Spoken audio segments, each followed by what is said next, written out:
कर्मचारियों को सरकार की राहत। नमस्कार, आप देख रहे हैं दिव्य हिमाचल टीवी और मैं हूं आपके साथ पल्लवी शर्मा। मैं आपके सामने फिर हाजिर हूं हिमाचल आज का मुद्दा लेकर। हिमाचल सरकार अब अपने कर्मचारियों को साधने पर उतर आई है। सरकार अब ऐसे कई मसलों पर फैसले लेने जा रही है जो आज तक हल ही नहीं हो पाए। पॉलिसी को लेकर भी राहत मिलने वाली है। मंत्रिमंडल की बैठक में किन किन कर्मचारियों को राहत मिलेगी, हम पहाड़ी में इसी पर चर्चा कर रहे हैं अनिल अग्निहोत्री और राजेश शर्मा। कर्मचारियों का मूड खराब। अब कल तक तो ठीक था जी, कल तक हमने कहा था कि दिल थाम ले कर्मचारी। जाहिर है अब जब उनको कुछ दिख रहा है या कुछ नहीं दिख रहा है, हम ये कहें तो मूड थोड़ा सा बिगड़ रहा है। लाजमी भी है, जब तक कुछ सामने नहीं आएगा ऐसा होता रहेगा। होता है ना राजेश, मूड स्विंग जी, उसके कारण भी होते हैं। राजेश, राहत का इंतजार जो कर्मचारी कर रहे हैं एक्चुअली उनका सब्र छलक रहा है, यही है ना जी? बिल्कुल। सबसे पहले शुरुआत कर लेते हैं HP यूनिवर्सिटी से। आज एक और खबर है हमारे पास HP यूनिवर्सिटी को लेकर, बाद में चर्चा करेंगे जी। इनके जो ये HP यूनिवर्सिटी से रिलेटेड प्रोफेसर्स, असिस्टेंट प्रोफेसर्स हैं, उन्होंने आज एक प्रदर्शन करना था। हो गया क्या वो? बिल्कुल बिल्कुल। देखिए आज राजधानी शिमला में या समर हिल शिमला में देखिए प्रदर्शन हुआ है हिमाचल प्रदेश विश्वविद्यालय में। UGC स्केल को लेकर हिमाचल प्रदेश विश्वविद्यालय के प्रोफेसर और असिस्टेंट प्रोफेसर आज सड़क पे उतर आए अग्निहोत्री जी, और ये कह रहे हैं कि 2016 से सरकार इस UGC स्केल को लागू नहीं कर रही है हिमाचल प्रदेश में। देश भर के 28 राज्य लागू कर चुके हैं। आज इन्होंने BC ऑफिस के बाहर से लेके समर हिल चौक तक रैली निकाली, हाथ में पोस्टर बैनर लेके। ये जितने भी शिक्षक थे या जितने भी प्रोफेसर थे, इन्होंने सरकार एक तरह से सरकार को जगाने के लिए मार्च निकाला। बड़ी बात यह है कि अभी 6 साल का वक्त हो चुका है, सरकार इस पे फैसला ले नहीं रही है, और सरकार फैसला कब लेने जा रही है इसको लेकर। अगर इन्होंने पीछे जैसे अपनी हड़ताल जब शुरू की थी तो उसके बाद फिर ब्रेक दे दिया था हड़ताल को, मुख्यमंत्री जयराम ठाकुर ने का वाहन किया था कि हम फैसला लेने जा रहे हैं, लेकिन जिस तरह की देरी हो रही थी आज इनके सब्र का बांध छलक गया। इन्होंने अब आज रैली राजधानी शिमला में या फिर समर हिल शिमला में निकाली। उसके बाद अब कल से इन्होंने कामकाज ठप, 28 जून से कामकाज ठप करने का ऐलान इन शिक्षकों ने कर दिया है। तो इस तरह से माहौल एक आप ये देखिए कि सरकार के खिलाफ आंदोलनों का बनता जा रहा है राजेश, आपने कहा VC ऑफिस कुलपति कार्यालय से लेके समर हिल चौक तक, मतलब कैंपस में ही निकाली। रास्ता तो छोटा था लेकिन संदेश दे दिया गया जी। राजेश, अगर देखा जाए तो ये शुरुआत हो गई, आपने कहा कई और कर्मचारी, कई और वर्गों के कर्मचारी इसी आंदोलन की तैयारी कर रहे हैं। ये कौन कौन से हैं राजेश, जरा बताइएगा, ये बहुत महत्वपूर्ण है जान। बिल्कुल बिल्कुल। देखिए बहुत सारे वर्ग हैं अग्निहोत्री जी और सरकार के खिलाफ सीधे तौर पे खड़े हो गए हैं। शुरुआत NHM के कर्मचारियों से कर रहे हैं। कल राजधानी शिमला में हल्ला बोलने का ऐलान इन्होंने कर दिया है, निदेशालय के घेराव की धमकी दे रखी है। तो कल ये वर्ग भी प्रदर्शन कर रहा है, पॉलिसी की मांग सरकार से कर रहे हैं। फिर आउटसोर्स के कर्मचारियों का आंदोलन आने वाले दिनों में सरकार के सामने वो आंदोलन भी खड़ा है, जहां 32,000 के करीब कर्मचारी पॉलिसी की मांग को लेकर मुखर होने का उन्होंने ऐलान कर रखा है। जिला परिषद कैडर के जितने भी कर्मचारी हैं, 4700 ये कर्मचारी हैं, ये भी सरकार के खिलाफ वादा खिलाफी का आरोप सरकार पे लगा रहे हैं। पेन डाउन स्ट्राइक का इन्होंने ऐलान कर रखा है, सरकार को धमकी दे रखी है, कामकाज छोड़ने का ऐलान इन्होंने भी कर दिया है कि जब तक राहत नहीं देंगे ये काम पे नहीं लौटेंगे। इसके अलावा वेटनरी पंचायत सहायक है आंदोलन, ये नया है राजेश, इन्होंने भी आंदोलन कर दिया है अग्निहोत्री जी की ये भी अब कामकाज छोड़ के पूरी व्यवस्था को ठप करने जा रहे हैं। ये ग्राम पंचायत वेटरनरी सहायकों की बात करें। हाँ राजेश, क्या कहना है इनका? बिल्कुल, इनका कहना है कि इन्होंने शिमला में निदेशालय के घेराव की धमकी दे रखी है अग्निहोत्री जी। सरकार को 10 दिन का वक्त दिया है कि 10 दिन के भीतर इनको पशुपालन विभाग में सरकार कॉन्ट्रैक्ट पे ले। आप ये देखिए कि सरकार ने कुछ 221 पदों के लिए काउंसलिंग तो कर दी। हाँ, कुछ 300 कुछ है राजेश, हाँ उनको ये कर देंगे काउंसलिंग का प्रोसेस। 300 या 350 बचे हुए हैं ना जी। 350 इसमें से लेफ्ट आउट थे, यानी कुछ भी बच गए थे। अब इनके साथ कुछ और जुड़ गए हैं, 150 और कर्मचारी इनके साथ जुड़ गए हैं, फिर 120 दूसरे बैच के कर्मचारी भी जुड़ गए हैं, तो 620 ये कर्मचारी अब बन रहे हैं। 10 दिन का इन्होंने वक्त सरकार को दे रखा है अग्निहोत्री जी। नए R&P नियम जो सरकार ने लागू किए हैं उनको खत्म करने का इन्होंने ऐलान कर दिया है, और ये कह रहे हैं कि जो भी भर्तियां सरकार अब करने जा रही है वो पुराने R&P नियमों के तहत ही वो भर्ती होनी चाहिए। और 188 पद जो ऐलान हो रखा है कमीशन के थ्रू जो भरे जाएंगे उसको बदल करके इन्होंने बैच वाइज वो पद भरने का ऐलान कर रखा है। मतलब मांग कर रखी है। बिल्कुल मांग इन्होंने कर रखी है। तो इस तरह से ये कह रहे हैं कि 350 जो कर्मचारी हैं अब इनको पशुपालन विभाग में कॉन्ट्रैक्ट सरकार दे, सीधा कॉन्ट्रैक्ट सरकार दे। तो इस तरह का ऐलान है, निदेशालय के घिराव की धमकी। बातें बहुत हो चुकी है, इनका कहना है 10 दिन दिया है शायद राजेश। बिल्कुल 10 दिन का वक्त दिया है, ऐलान आंदोलन इन्होंने आंदोलन का ऐलान इन्होंने भी कर दिया है। चलिए देखिए राजेश, ये वर्ग ऐसा है जिसके बारे में देखिए सच में ही सही सभी कंसर्न होते हैं इस डिपार्टमेंट को लेके कि आपने इनमें से कुछ लोगों के लिए, कुछ के लिए तो आपने रिकॉन्ट्रैक्ट दे दिया विभाग में 500 कुछ को, लेकिन जो बाकी बच गए उनके इस बारे में कोई बात नहीं है राजेश। ना ये पता है कि उनका होगा क्या, उल्टे आपने कमीशन पे नौकरियां निकाल दी। सही।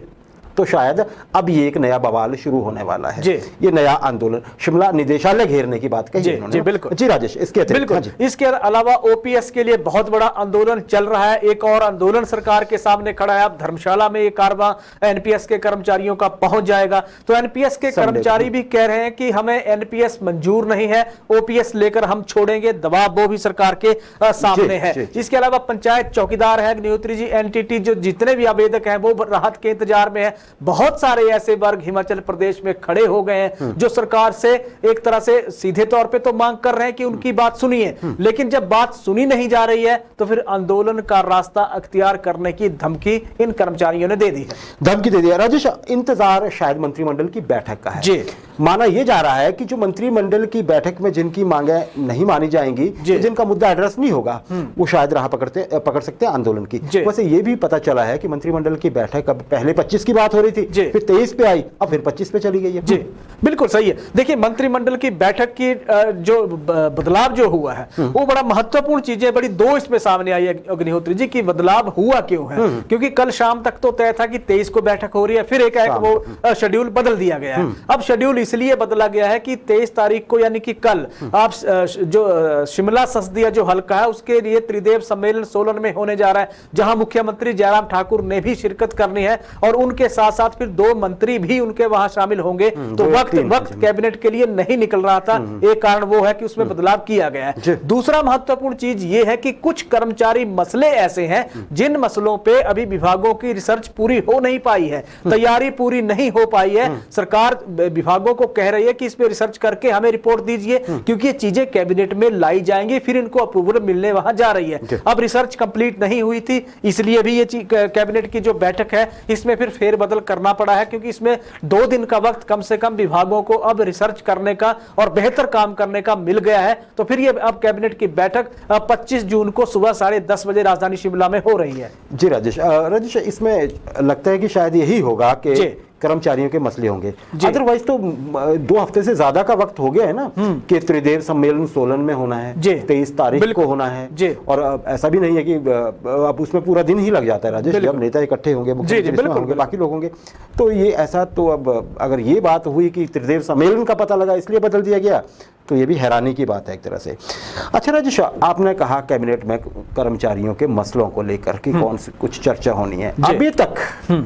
अभी तक आपके पास क्या इन्फॉर्मेशन है कि जो मसले जा ही रहे हैं, बाकी तो चलिए उम्मीद भी है, चर्चा भी हो रही है, जैसे अभी तक किन मसलों पे मोहर लगी है कर्मचारियों के? बिल्कुल, देखिए अभी तक अगर हम देखें तो मुख्यमंत्री जयराम ठाकुर ने जितनी भी घोषणाएं कर रखी हैं उन घोषणाओं के स्टेटस की रिपोर्ट एक तरह से तलब कर ली गई है इस मंत्रिमंडल की बैठक में। और उसमें यह कहा गया कि कौन कौन सी घोषणाएं पूरी हुई हैं, कौन कौन सी घोषणाएं पूरी नहीं हुई हैं, ये चीजें तलब कर ली गई हैं। तो बड़ी बात इसमें अगर हम देखें तो 3 अप्रैल की घोषणाएं थी अग्निहोत्री जी, एक तो उनको कहा गया है 15 अप्रैल की घोषणाएं थी, उनको लेकर तैयारियां तेज हो गई हैं। तो ऐसे ही बाकी जो कर्मचारियों के लिहाज से देख लेते हैं तो कर्मचारियों के लिहाज से आउटसोर्स की पॉलिसी का ड्राफ्ट एक तरह से तैयार हो गया, वो ड्राफ्ट इस मंत्रिमंडल की बैठक में जा रहा है। और दूसरी चीज एनएचएम कर्मचारियों का ड्राफ्ट भी सरकार के हैंडओवर कमेटी ने कर दिया है, वो ड्राफ्ट भी एनएचएम कमेटी जो कर्मचारी हैं उनकी योजना का ड्राफ्ट भी इस मंत्रिमंडल की बैठक में जा रहा है। इसके अलावा अगर हम बात करें तो